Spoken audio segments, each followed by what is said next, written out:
Hello friends, welcome to quick revision point. My name is Raksha Srivastava. Friends, आज हम बाल विकास एवं शिक्षा शास्त्र के इंपॉर्टेंट क्वेश्चन को डिस्कस करेंगे जो कि फ्रेंड एग्जाम के लिए इंपॉर्टेंट है। तो स्टार्ट करते हैं। फर्स्ट क्वेश्चन है, वह कौन सी अवस्था है जिसमें बच्चे परिवार से स्वायत्तता स्थापित करते हैं और अपने व्यक्तिगत मूल्यों एवं लक्ष्यों को परिभाषित करते हुए अपनी खुद की एक पहचान का निर्माण करते हैं। ए है प्रारंभिक बाल्यावस्था, बी है मध्य बाल्यावस्था, सी है उत्तर बाल्यावस्था एंड डी है किशोरावस्था। तो किशोरावस्था एक ऐसी अवस्था है जिसमें बच्चे परिवार से स्वायत्तता स्थापित करते हैं और अपने व्यक्तिगत मूल्यों एवं लक्ष्यों को परिभाषित करते हुए अपनी खुद की एक पहचान का निर्माण करते हैं। ओके, तो राइट आंसर डी हो जाएगा फ्रेंड्स। नेक्स्ट क्वेश्चन देखेंगे। कथन ए है कि शारीरिक विकास के संदर्भ में बच्चों के विकास को समझने के लिए यह जरूरी है कि बजाय एक विशिष्ट उम्र को देखने के विकास की सीमा क्षेत्र को देखा जाए। ओके, तो ये करेक्ट है। तर्क आर है कि बच्चों की वृद्धि व विकास में व्यक्तिगत विभिन्नताएं होती हैं, तो ये भी करेक्ट है। तो ए और आर इसमें दोनों सही है और आर जो है सही व्याख्या करता है ए की। तो राइट आंसर जो हो जाएगा फ्रेंड ए हो जाएगा। नेक्स्ट क्वेश्चन है, निम्नलिखित में से कौन सा विकास का सिद्धांत नहीं है? विकास एक क्रमानुसार होने वाली प्रक्रिया है। बी है विकास की कोई विशेष दिशा नहीं होती है। सी है कुछ हद तक विकास की भविष्यवाणी की जा सकती है एंड डी है विकास आनुवंशिकता और पर्यावरण कारकों की परस्पर अंतःक्रिया का परिणाम है। तो कौन सा सिद्धांत नहीं है? तो वो है विकास की कोई विशेष दिशा नहीं होती है। ओके, तो राइट आंसर बी हो जाएगा फ्रेंड। नेक्स्ट क्वेश्चन देखेंगे। जीन पियाजे के अनुसार किस चरण में बच्चे केंद्रीयता की सीमाओं से उभरकर तार्किक चिंतन कर पाते हैं? ए है संवेदी चालक अवस्था, बी है पूर्व संक्रियात्मक अवस्था एंड सी है मूर्त संक्रियात्मक अवस्था एंड डी है अमूर्त संक्रियात्मक अवस्था। तो जीन पियाजे के अनुसार बच्चे जो होते हैं किस चरण में बच्चे केंद्रीयता की सीमाओं से उभरकर तार्किक चिंतन कर पाते हैं? तो जीन पियाजे की 4 स्टेज होती है। जीन पियाजे जो थे वो स्विट्जरलैंड के मनोवैज्ञानिक थे जिन्होंने कॉग्निटिव डेवलपमेंट ऑफ थ्योरी दिया है, संज्ञानात्मक विकास का सिद्धांत। उनके 4 स्टेज होते हैं। फर्स्ट जो है वो सेंसरी मोटर स्टेज, जिन्हें संवेदी चालक अवस्था कहा जाता है, जो 0 से 2 वर्ष तक होती है। फिर होता है प्री ऑपरेशनल स्टेज, जिसे पूर्व संक्रियात्मक अवस्था कहा जाता है, जो 2 से 7 वर्ष तक होता है। थर्ड है कॉन्क्रीट ऑपरेशनल स्टेज, जिसे मूर्त संक्रियात्मक अवस्था कहा जाता है, जो 7 से जो होता है 12 वर्ष तक होता है। फिर होता है फॉर्मल ऑपरेशनल स्टेज, जिसे हम किशोरावस्था कहते हैं, वो होता है 12 से 21 वर्ष तक का। ओके, तो जीन पियाजे के अनुसार किस चरण में बच्चे केंद्रीयता की सीमाओं से उभरकर तार्किक चिंतन कर पाते हैं? तो वो मूर्त संक्रियात्मक अवस्था में। राइट आंसर सी हो जाएगा। नेक्स्ट क्वेश्चन देखेंगे। कथन ए है कि 5 साल का रमेश तर्क करता है कि एक चौड़े ग्लास के एक लंबे ग्लास में डाला गया पानी मात्रा में अधिक हो गया है। और तर्क आर है कि मूर्त संक्रियात्मक अवस्था में बच्चे समस्याओं को व्यवस्थित और तार्किक तरीके से हल नहीं कर पाते हैं। तो ए और आर इसमें दोनों सही है और आर जो है सही व्याख्या करता है ए की। तो राइट आंसर ए हो जाएगा। नेक्स्ट क्वेश्चन देखेंगे। कोहलबर्ग के सिद्धांत में यांत्रिक सापेक्षता अभिविन्यास के चरण की क्या विशेषता है? तो ए है व्यक्तिगत जरूरतों को पूरा करना, बी है इसमें नियमों को निश्चित और निरपेक्ष रूप में देखना, सी है दूसरों के अनुमोदन को बनाए रखना एंड डी है अमूर्त सार्वभौमिक सिद्धांत जो सभी मानवता के लिए मान्य है। तो कोहलबर्ग के सिद्धांत में यांत्रिक सापेक्षता अभिविन्यास जो है उसकी चरण की क्या विशेषता है? तो वो है कि व्यक्तिगत जरूरतों को पूरा करना। राइट आंसर ए हो जाएगा। नेक्स्ट क्वेश्चन देखेंगे। लेव वायगोत्स्की के अनुसार वह प्रक्रिया जो 2 भागीदार जो एक कार्य को अलग समझ से शुरू करके बाद में एक साक्षी समझ पर पहुंचते हैं क्या कहलाती है? तो ए है समीपस्थ विकास का क्षेत्र, बी है अंतर्विषयकता, सी है अनुकूलन एंड डी है खोज विधि। तो राइट आंसर बी हो जाएगा, अंतर्विषयकता कहलाती है। आगे देखते हैं। लेव वायगोत्स्की के सिद्धांत के अनुसार भाषा क्या है? ए है बच्चों के संज्ञानात्मक विकास में महत्वपूर्ण भूमिका निभाती है, बी है बच्चों की संज्ञानात्मक क्षमताओं में बाधा डालती है, सी है बच्चों के संवेगात्मक विकास को नियमित करने में बेहद प्रभावशाली होता है एंड डी है कि बच्चों के विकास की कोई भूमिका नहीं है। तो लेव वायगोत्स्की के सिद्धांत के अनुसार भाषा जो है वो बच्चों के संज्ञानात्मक विकास में महत्वपूर्ण भूमिका निभाती है। राइट आंसर ए हो जाएगा। नेक्स्ट क्वेश्चन देखते हैं। किस प्रकार की कक्षा में जो शिक्षक है वो अपनी शिक्षा पद्धति और आकलन के तरीकों को अलग अलग शिक्षार्थियों की जरूरतों के अनुकूल अपनाता है? ए है व्यवहारवादी, बी है शिक्षक केंद्रित, सी है प्रगतिशील एंड डी है परीक्षा केंद्रित। तो राइट आंसर ए हो जाएगा फ्रेंड, व्यवहारवादी। ओके, व्यवहारवादी जो है कक्षा में शिक्षक अपनी शिक्षा पद्धति और आकलन तरीकों को अलग अलग शिक्षार्थियों की जरूरतों के अनुकूल क्या बनाता है? अनुकूल अपनाता है। ओके, करेक्ट आंसर ए हो जाएगा, व्यवहारवादी। नेक्स्ट क्वेश्चन देखेंगे। प्रतिभाशाली बच्चे की पहचान के लिए बुद्धि परीक्षण ही एकमात्र पैमाना नहीं है। तो ये सही है। और तर्क आर है कि हर प्रतिभाशाली बच्चा विभिन्न शक्तियों, व्यक्तित्व और विशेषताओं को प्रस्तुत करता है। ये भी करेक्ट है। तो ए और आर दोनों सही है और आर जो है सही व्याख्या करता है ए की। तो राइट आंसर ए हो जाएगा। Next question. छोटे बच्चे खेलते समय अक्सर खुद से बात करते हैं। लेव वायगोत्स्की के अनुसार यह जो है निज वाक का उदाहरण है और तथा शिक्षकों को इसे बढ़ावा देना चाहिए। ओके, तो राइट आंसर बी हो जाएगा फ्रेंड। नेक्स्ट क्वेश्चन, गुलाबी रंग को लड़कियों व नीले रंग को लड़कों से जोड़कर देखना उदाहरण है। तो ए है जेंडर समता का, बी है जेंडर समानता, सी है जेंडर रूढ़िवादिता एंड डी है जेंडर सशक्तता। तो गुलाबी रंग को लड़कियों व नीले रंग को लड़कों से जोड़कर देखना जो है वो जेंडर रूढ़िवादिता का उदाहरण है। राइट आंसर सी हो जाएगा। नेक्स्ट क्वेश्चन, शिक्षकों को अपनी कक्षा में ऐसा सांस्कृतिक वातावरण बनाना चाहिए जिसमें वो अपनी मान्यता की सभी बच्चों में सीखने की क्षमता को है वो दर्शा पाएँ। एंतर कहा है कि शिक्षकों की बच्चों की क्षमताओं के बारे में मान्यताएं व बच्चों से उनकी अपेक्षाएं सीखने को बेहद प्रभावित करती हैं। तो ए और आर दोनों सही है और आर जो है सही व्याख्या करता है ए की। तो राइट आंसर ए हो जाएगा। आगे देखते हैं फ्रेंड। नेक्स्ट क्वेश्चन है, निम्न में से सतत व समग्र मूल्यांकन को लागू करने का प्रभावी तरीका कौन सा है। ए है विभिन्न तरीकों का प्रयोग करते हुए बच्चों का समय समय पर मूल्यांकन करना, बी है साल के शुरू व अंत में मूल्यांकन करना, सी है सभी विद्यार्थियों का मूल्यांकन वस्तुनिष्ठ लिखित परीक्षा देकर करना एंड डी है मूल्यांकन के लिए मानकीकृत परीक्षाओं का इस्तेमाल करना। तो सतत व समग्र मूल्यांकन जो है प्रभावी करने का तरीका जो है वो विभिन्न तरीकों का प्रयोग करते हुए बच्चों का समय समय पर मूल्यांकन करना। राइट आंसर ए हो जाएगा फ्रेंड्स। नेक्स्ट क्वेश्चन देखेंगे, निम्न में से कौन सा प्रश्न महत्व प्रत्यय स्मरण को नहीं अपितु आलोचनात्मक सोच को बढ़ावा देता है। तो ए है टेलीफोन का आविष्कार किस वर्ष में हुआ था, बी है भारत के कितने राज्य हैं, सी है भारत के प्रथम प्रधानमंत्री कौन थे एंड डी है जेंडर रूढ़िवादिता को चुनौती देने के लिए क्या विभिन्न तरीके हो सकते हैं। तो महत्व प्रत्यय स्मरण को नहीं अपितु आलोचनात्मक सोच को जो बढ़ावा देता है वो यह है कि जेंडर रूढ़िवादिता को चुनौती देने के लिए क्या विभिन्न तरीके हो सकते हैं। राइट आंसर डी हो जाएगा। नेक्स्ट क्वेश्चन देखेंगे, एक समावेशी कक्षा के संदर्भ में कौन सा कथन सही है। तो समावेशन के दौरान सभी बच्चों को उनकी पृष्ठभूमि व क्षमताओं में विभिन्नता होते हुए भी विद्यालय में संबोधित किया जाता है। ओके, तो राइट आंसर सी हो जाएगा फ्रेंड्स। नेक्स्ट क्वेश्चन देखते हैं, एक शिक्षिका वंचित समूह से आने वाले बच्चों का सफलतापूर्वक समायोजन किस तरह कर सकती है। तो ए है उनके लिए अलग संकाय बनाकर, बी है उनके लिए घर पर ट्यूशन लेना अनिवार्य करके, सी है उनके सामाजिक व सांस्कृतिक परिवेश की उपेक्षा करके एंड डी है उनमें अपनेपन की भावना पैदा करके व उनका आत्मविश्वास बढ़ाकर। तो एक शिक्षिका वंचित समूह से आने वाले बच्चों का सफलतापूर्वक समायोजन किस तरह कर सकती है। तो वह उनमें अपनेपन की भावना पैदा करके वह उनका आत्मविश्वास बढ़ाकर कर सकती है। राइट आंसर डी हो जाएगा। नेक्स्ट क्वेश्चन, निम्न में से कौन से कक्षी प्रावधान एक शिक्षार्थी विद्यार्थी जिसकी दृष्टि कम है के अनुसार उपयुक्त समायोजन है। तो ए है इसमें प्रकाश के साथ आवर्धक लेंस का प्रावधान करना एंड सेकंड है ब्लैक बोर्ड के कार्य को मौखिक व्याख्या द्वारा परिशिष्ट करना एंड थर्ड है बहुत सी दृष्टि प्रस्तुतिकरण देना, ये गलत है एंड फोर्थ है काम पूरा करने के लिए अतिरिक्त समय देना। ओके, ये करेक्ट है। तो पहला, दूसरा और चौथा राइट आंसर हो जाएगा। तो करेक्ट आंसर डी हो जाएगा। नेक्स्ट क्वेश्चन, शिक्षक बच्चों को रचनात्मक रूप से सोचने के लिए कैसे प्रोत्साहित कर सकते हैं। ए है उन्हें किसी समस्या को हल करने के विभिन्न तरीकों के बारे में सोचने के लिए कहना, बी है उन्हें उत्तर रटने के लिए कहकर, सी है प्रत्यय स्मरण पर आधारित प्रश्न पूछकर एंड डी है बहुविकल्पी प्रश्न देकर। तो शिक्षक बच्चों को रचनात्मक रूप से सोचने के लिए कैसे प्रोत्साहित कर सकते हैं, तो उन्हें किसी समस्या को हल करने के विभिन्न तरीकों के बारे में सोचने के लिए कहना। ओके, राइट आंसर ए हो जाएगा। आगे देखते हैं, एक समावेशी कक्षा में कौन सा शिक्षा शास्त्र विद्यार्थियों के सीखने में बाधक होगा। तो ए है सहयोगात्मक अधिगम, बी है परवाह व समानुभूति व पर आधारित कक्षा संस्कृति, सी है मानकीकृत निर्देश एंड डी है उचित समायोजन। तो एक समावेशी कक्षा में कौन सा शिक्षा शास्त्र विद्यार्थी के सीखने में बाधक होगा, तो वो है मानकीकृत निर्देश। राइट आंसर सी हो जाएगा। नेक्स्ट क्वेश्चन, प्रभावशाली शिक्षण कब होता है। ए है जब व्यक्तिगत विभिन्नताओं को अनदेखा व खारिज किया जाए, बी है जब संप्रत्तियों को अमूर्त बनाकर व असंदर्भित तरीके से पढ़ाया जाए एंड सी है जब कक्षा का वातावरण भय और तनाव पर आधारित हो एंड डी है जब सीखने में संवेगों के इस्तेमाल को स्वीकारा व संबोधित किया जाए। तो प्रभावशाली शिक्षण होता है जब सीखने में संवेगों के इस्तेमाल को स्वीकारा व संबोधित किया जाए। राइट आंसर डी हो जाएगा। नेक्स्ट क्वेश्चन देखेंगे, जब शिक्षक के WL नीति जिसमें विद्यार्थी को विभिन्न सोच के लिए प्रेरित किया जाता है तो वह क्या जानते हैं और क्या जानना चाहते हैं तथा उन्होंने विषय के अंत में क्या सीखा अपनाते हैं, वह किन कौशलों को बढ़ावा दे रहे हैं, तो वो अधिसंज्ञान को बढ़ावा दे रहे हैं। राइट आंसर ए हो जाएगा। नेक्स्ट क्वेश्चन देखेंगे, निम्नलिखित में से कौन सी पद्धति शिक्षक केंद्रित है। तो ए है सहयोगात्मक शिक्षा, बी है व्याख्यान, सी है अवधारणात्मक मानचित्रण एंड डी है प्रयोगों का संचालन। तो कौन सी पद्धति शिक्षक केंद्रित है, तो वो है व्याख्यान। व्याख्यान जो है वो शिक्षक केंद्रित पद्धति है। राइट आंसर बी हो जाएगा। आगे देखते हैं, निम्नलिखित में से कौन समस्या समाधान में बाधा डालता है?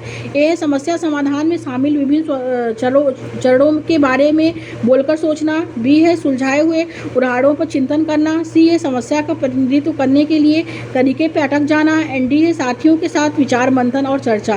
तो समस्या समाधान में जो बाधा डालता है वो यह है कि समस्या का प्रतिनिधित्व करने के लिए तरीकों पर अटक जाना। ओके, राइट आंसर सी हो जाएगा। नेक्स्ट क्वेश्चन, स्वयं को एक ज्ञाता के रूप में समझने की क्षमता क्या कहलाती है? तो ए है अनुकूलन, बी है अधिसंज्ञान, सी है नियमन, एंड डी है अनुकरण। तो राइट आंसर बी हो जाएगा, अधिसंज्ञान कहलाती है।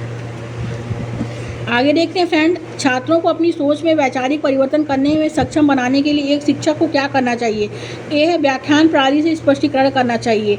बी है छात्रों के साथ चर्चा करना और उदाहरण और गैर उदाहरण पेश करना चाहिए। सी है बच्चों को उनकी सोच बदलने के लिए पुरस्कार प्रदान करने चाहिए। एंड डी है बच्चों को खुद से सोचने के लिए हतोत्साहित करना चाहिए और उन्हें सिर्फ शिक्षक की बात सुनने और उनका पालन करने के लिए कहना चाहिए। तो छात्रों को अपनी सोच में वैचारिक परिवर्तन करने में सक्षम बनाने के लिए एक शिक्षक को छात्रों के साथ चर्चा करना, उदाहरण और गैर उदाहरण पेश करने चाहिए। राइट आंसर बी हो जाएगा। नेक्स्ट क्वेश्चन देखेंगे, महारत उन्मुख शिक्षार्थियों की विशेषता है कि उनमें विफलता का जो है कम डर और क्षमता का वृद्धिशील दृष्टिकोण होता है। राइट आंसर ए हो जाएगा। आगे देखते हैं फ्रेंड्स, एक शिक्षक विद्यालय में विद्यार्थी विभिन्न सांस्कृतिक कार्यक्रमों का आयोजन करता है जिसमें भारत के विभिन्न त्यौहार तथा परंपराओं को प्रदर्शित किया जाता है। कार्यक्रम आयोजन के क्या उद्देश्य होने चाहिए? तो ए है सहयोगात्मक अधिगम को बढ़ावा देना, बी है विविधता का सम्मान करना, एंड सी है सृजनात्मकता को बढ़ावा देना। लेकिन रूढ़िवादिता को बढ़ावा देना ये गलत है। ओके, तो पहला, दूसरा, तीसरा राइट हो जाएगा। तो राइट आंसर ए हो जाएगा। आगे देखते हैं फ्रेंड, नेक्स्ट क्वेश्चन क्या है? नेक्स्ट क्वेश्चन है, एक शिक्षक में निम्नलिखित गुण होने चाहिए। ए है फर्स्ट है समानुभूति का, सेकंड है देखभाल का, एंड थर्ड है प्रामाणिकता का गुण होना चाहिए। असहिष्णुता का गुण नहीं होना चाहिए। तो करेक्ट आंसर सी हो जाएगा। नेक्स्ट क्वेश्चन, बच्चों को आंतरिक रूप से प्रेरित करने का एक प्रभावी तरीका क्या है? ए है पुरस्कार प्रदान करना, बी है दंड देना, सी है सीखने का ऐसा माहौल बनाएं जो अपनेपन और स्वायत्तता की भावना को बढ़ावा देता है, एंड डी है सूचना के पूर्ण अनुपालन और निष्क्रिय ग्रहण को प्रोत्साहित करना। तो बच्चों को आंतरिक रूप से प्रेरित करने का एक प्रभावी तरीका जो होता है वो होता है सीखने का ऐसा माहौल बनाएं जो अपनेपन और स्वायत्तता की भावना को बढ़ावा देता है। राइट आंसर जो होगा फ्रेंड सी हो जाएगा। ओके, आगे देखते हैं नेक्स्ट क्वेश्चन क्या है? नेक्स्ट क्वेश्चन है फ्रेंड, बाल विकास की गति। बाल विकास की गति कैसी होती है? एक समान होती है, मानकी होती है, अव्यवस्थित होती है। बी है में व्यक्तिगत विभिन्नताएं होती हैं और यह अव्यवस्थित होती है। सी है एक समान, मानकी और कुछ हद तक सुनियोजित और क्रमानुसार होती है। एंड डी है में व्यक्तिगत विभिन्नताएं होती हैं और यह कुछ हद तक सुनियोजित और क्रमानुसार होती है। तो बाल विकास की गति जो होती है में व्यक्तिगत विभिन्नताएं होती हैं और यह कुछ हद तक सुनियोजित और क्रमानुसार होती है। ओके, राइट आंसर डी हो जाएगा। नेक्स्ट क्वेश्चन देखेंगे, किस उम्र में बच्चों के क्रियाकलाप मुख्यतः बड़ी मांसपेशियों के स्थूल गति के प्रयोग पर केंद्रित होते हैं?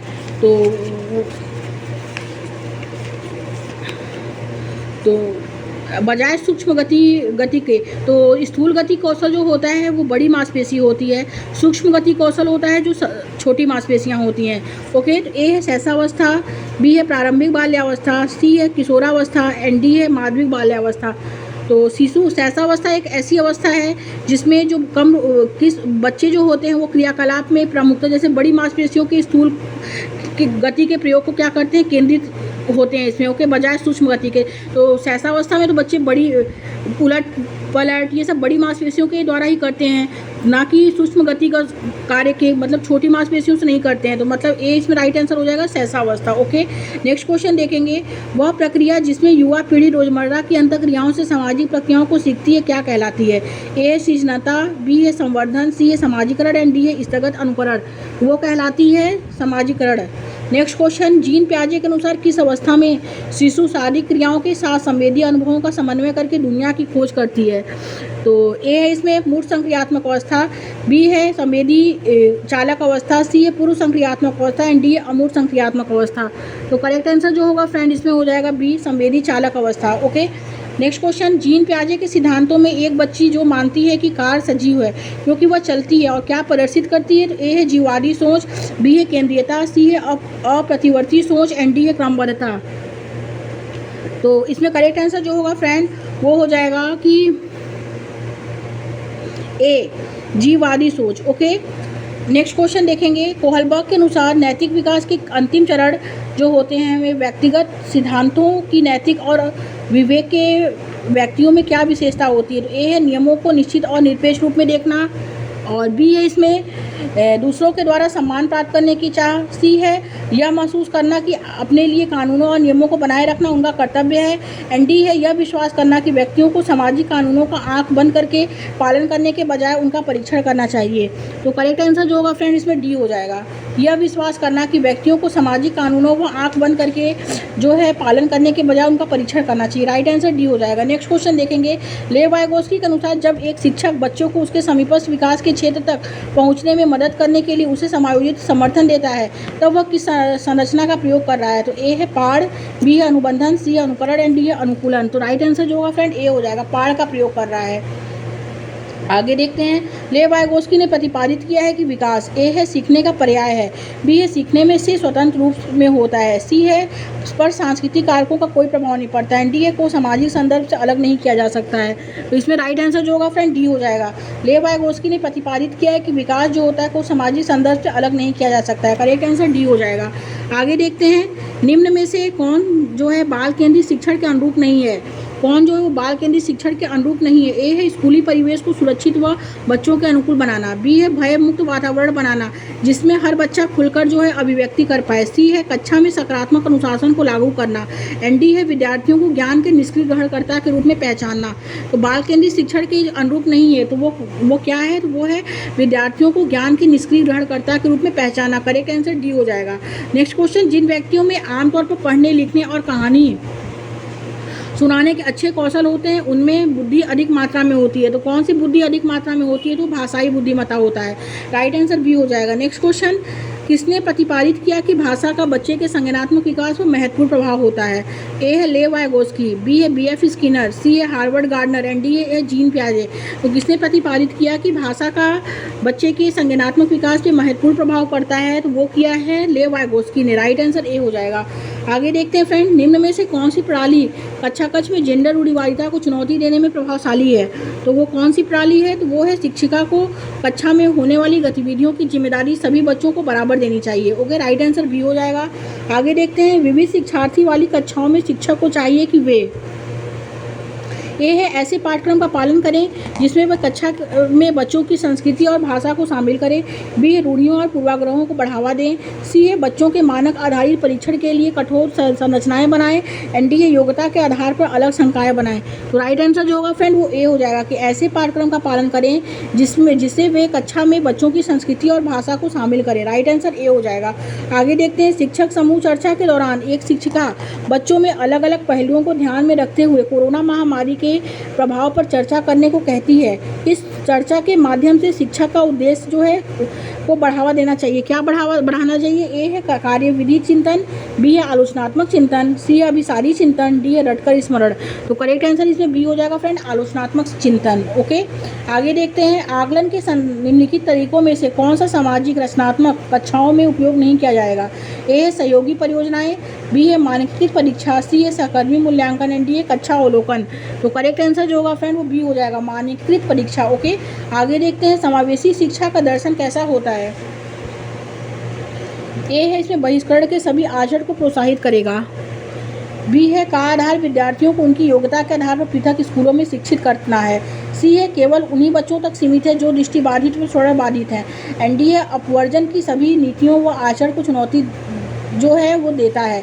तो समावेशी शिक्षा का दर्शन जो होता है वो अपवर्जन की सभी नीतियों व आचरण को चुनौती देता है। राइट आंसर डी हो जाएगा। आगे देखते हैं फ्रेंड, नेक्स्ट क्वेश्चन क्या है। एक विविध कक्षा कक्ष में जिसमें सभी योग्यता वाले विद्यार्थी हैं, एक शिक्षिका को ए है सबके लिए एक जैसे शैक्षिक शिक्षा शास्त्र अपनाना चाहिए, बी है सीखने सिखाने के लिए विविध सामग्री का इस्तेमाल करना चाहिए, सी है शिक्षक केंद्रित शिक्षण करना चाहिए, एंड डी है परीक्षाओं को और केंद्रित शिक्षण करना चाहिए। तो एक विविध कक्षा कक्ष में जिसमें विभिन्न योग्यता वाली शिक्षार्थी हैं, एक शिक्षिका को सीखने सिखाने के लिए विविध सामग्री का इस्तेमाल करना चाहिए। राइट आंसर बी हो जाएगा। आगे देखते हैं, वह विद्यार्थी जिन्हें ध्यान न्यूनता अति क्रियाशीलता विकार है क्या अनुकूलन पद्धति कौन सी है? तो ए है इसमें। फर्स्ट है विद्यार्थियों को खड़े होकर कार्य करने की अनुमति देना। सेकंड है कार्य को छोटे टुकड़ों में बांटना। थर्ड है कक्षा कार्य को पूरा करने के लिए सख्त समयावधि तय करना, तो ये गलत है। एंड फोर्थ क्या है कि एक समय पर एक कार्य करना, तो ये करेक्ट है। पहला, दूसरा, चौथा राइट हो जाएगा, तो राइट आंसर बी हो जाएगा। नेक्स्ट क्वेश्चन, निम्न में से कौन सा युग विद्यार्थी व उनकी पहचान के गुणधर्म का सही मिलान है? वो है स्वलीन विद्यार्थी, गति क्रियाओं का दोहराव, राइट आंसर बी हो जाएगा। आगे देखते हैं, एक शिक्षिका विद्यार्थियों में सृजनात्मकता को कैसे बढ़ावा दे सकती है? तो वो कैसे दे सकती है? तो ए है इसमें, अपसारी प्रवृत्ति वाले प्रश्न पूछकर, विद्यार्थियों के असमान उत्तरों के प्रति संवेदनशील व लचीले होकर, करेक्ट आंसर बी हो जाएगा। और सेकंड, एंड एकमात्र सही उत्तर को प्रोत्साहित करके, तो ये गलत है। अनन्य निर्देश का पालन करने के लिए कहकर, ओके। तो करेक्ट आंसर जो होगा फ्रेंड वो हो जाएगा इसमें बी, दूसरा और तीसरा राइट आंसर हो जाएगा। आगे देखते हैं, नेक्स्ट क्वेश्चन क्या है? सीखने को प्रभावशाली बनाने के लिए विषय वस्तु को, ए है व्याख्यान विधि से प्रस्तुत किया जाना चाहिए, बी है विद्यार्थियों के निजी जीवन के अनुभवों से जोड़ा जाना चाहिए, सी है विभाजित टुकड़ों में प्रस्तुत किया जाना चाहिए, एंड डी है बेहद चुनौतीपूर्ण होना चाहिए जिससे वह विद्यार्थी के सीखने के स्तर से बहुत ज़्यादा हो। तो सीखने को प्रभावशाली बनाने के लिए विषय वस्तु को जो होता है वो विद्यार्थियों के निजी जीवन के अनुभवों से जोड़ा जाना चाहिए, राइट आंसर बी हो जाएगा फ्रेंड्स। आगे देखते हैं, नेक्स्ट क्वेश्चन क्या है? कथन ए कहता है कि शिक्षक को बच्चों को उनकी आवाज़ खोजने में जो है मदद करनी चाहिए, वो उनकी जिज्ञासा को पोषित करना चाहिए, चीज़ों को देखना चाहिए, सवाल पूछना चाहिए, जांच पड़ताल करना चाहिए, ओके। तो ये क्या है? ये करेक्ट है। औतर का आर्य सीखना समझ बनाने की प्रक्रिया है, न कि पुस्तकीय ज्ञान के ज्यों का त्यों पुनरुक्ति करने का माहौल कौशल है, ओके। तो ये भी करेक्ट है। तो ए और आर दोनों सही है, और आर जो है सही व्याख्या करता है एक ही, तो राइट आंसर ए हो जाएगा। आगे देखते हैं फ्रेंड्स, नेक्स्ट क्वेश्चन क्या है? एक संरचनावादी शिक्षिका कैसी होती है? ए है को उदाहरण व गैर उदाहरण दोनों देने चाहिए, बी है को केवल उदाहरण देने चाहिए, सी है को संप्रत्ययों के पुष्टिकरण के लिए केवल गैर उदाहरण देने चाहिए, एंड डी है को कक्षा में उदाहरण व गैर उदाहरण दोनों नहीं देने चाहिए। तो एक संरचनावादी शिक्षिका जो होती है उसको उदाहरण व गैर उदाहरण दोनों देने चाहिए, राइट आंसर ए हो जाएगा। आगे देखेंगे, फिल इन द ब्लैंक्स विद्यार्थियों को खुद पर विश्वास रखने और मेहनत करने के लिए अभिप्रेरित करते हैं। ए है शर्मिंदगी और निराशा, बी है भय और उत्कंठा, एंड सी है इसमें यह मान्यता कि छात्र अटल और अनियंत्रणीय है, एंड डी है यह मान्यता कि छात्र वार्षिक और नियंत्रणीय है, तो राइट आंसर डी हो जाएगा। यह मान्यता की क्षमता वार्षिक और नियंत्रणीय है, ओके। नेक्स्ट क्वेश्चन देखेंगे, नेक्स्ट क्वेश्चन है फ्रेंड कि शिक्षक छात्रों को शिक्षण अधिगम प्रक्रिया शुरू कराते समय तो उनके पूर्व ज्ञान का आवाहन करने के लिए कुछ विधियाँ कराती है, किन क्रियाकलापों के संदर्भ में ये सही है? तो ए है इसमें, यह छात्रों में जानकारी का जुड़ाव एवं संबंध बनाने में सहायक है, तो ये गलत है। यह समय और संसाधन की बर्बादी है, ये करेक्ट है। एंड थर्ड है यह शिक्षण अधिगम प्रक्रिया को प्रभावी बनाने में सहायक नहीं है, तो ये भी करेक्ट है क्योंकि क्वेश्चन जो पूछा है वो निगेटिव पूछा है। और फोर है कि यह अधिगम के लिए तैयार करने का एक सकारात्मक और मनोवैज्ञानिक पहल है, ये क्या है? ये करेक्ट है। तो शिक्षक छात्रों को शिक्षण अधिगम प्रक्रिया में शुरू कराते समय उसके पूर्व ज्ञान का आवाहन करने के लिए कुछ गतिविधियाँ कराती है, तो इन क्रियाकलापों के संदर्भ में जो सही नहीं है वो यह है कि यह समय और संसाधन की बर्बादी है, एंड यह शिक्षण अधिगम प्रक्रिया को प्रभावी बनाने में सहायक नहीं है, ओके। तो ये दोनों निगेटिव है, तो दूसरा तीसरा निगेटिव है, तो राइट आंसर जो होगा फ्रेंड डी हो जाएगा। आगे देखते हैं, एक शिक्षक छात्रों को चिंता से निपटने में कैसे मदद कर सकता है? तो ए है उन्हें कड़ी सजा देकर मदद करेगा, उन्हें पुरस्कार देकर मदद करेगा, सी है प्रत्यास्मरण पर बार बार अभ्यास करने के लिए कहकर, एंड डी है उनसे उनकी भावनाओं के बारे में बात करके और उनसे जूझने में मदद करके जो है वो मदद करेगा। तो राइट आंसर जो होगा फ्रेंड डी हो जाएगा कि एक शिक्षक छात्रों को चिंता से निपटने में जो मदद करता है वो करता है कि उनसे उनकी भावनाओं के बारे में बात करके और उनसे जूझने में मदद करके जो है वो मदद करता है, राइट आंसर डी हो जाएगा। नेक्स्ट क्वेश्चन देखेंगे, शिक्षक बच्चों को आंतरिक रूप से प्रेरित शिक्षार्थी बनने के लिए कैसे प्रोत्साहित कर सकते हैं? तो ए है उच्च उपलब्धि वाले विद्यार्थियों की प्रशंसा करके, बी है कम उपलब्धि वाले शिक्षार्थियों को दंड देकर, सी है उन्हें शिक्षक की नकल करने के लिए बढ़ावा देकर, एंड डी है सीखने में आनंद की भावना पैदा करके। तो सीखने में आनंद की भावना पैदा करके प्रोत्साहित कर सकते हैं, राइट आंसर डी हो जाएगा। आगे देखते हैं, जब जफर अपने 12वीं कक्षा के विद्यार्थियों से प्रश्न करता है आज अपने आप कैसे सीखते हैं, कि आप जो है अपने आप कैसे सीखते हैं, इसके बारे में क्या सीखा, तो वह कौन से कौशल प्रोत्साहित कर रहा है? तो वो अधिसंज्ञान को प्रोत्साहित प्रोत्साहित कर रहा है। राइट आंसर डी हो जाएगा। आगे देखते हैं, कथन ए कहता है एक शिक्षिका अपने विद्यार्थियों के साथ साझा करती है किस तरह समस्या समाधान के सभी चरणों का पालन करके किसी समस्या का समाधान कैसे किया जा सकता है। ये करेक्ट है। तर्क आर है कि अपनी सोच को बोलकर विद्यार्थियों के साथ साझा करना एक प्रभावी शिक्षण कार्यनीति है। ये भी करेक्ट है। तो ए और आर इसमें दोनों सही है और आर जो है सही व्याख्या करता है ए की। तो राइट आंसर ए हो जाएगा फ्रेंड्स। नेक्स्ट क्वेश्चन है, लास्ट क्वेश्चन देखेंगे। कथन ए कहता है कि एक बच्ची की संवेगात्मक मनोस्थिति स्कूल में उसके प्रदर्शन को प्रभावित करती है। तो ये करेक्ट है। तर्क आर है कि संज्ञान और संवेग परस्पर संबंधित है। तो ये भी करेक्ट है। तो ए और आर इसमें दोनों सही है और आर जो है सही व्याख्या करता है ए की। तो राइट आंसर जो होगा फ्रेंड ए हो जाएगा। Okay, thank you friends.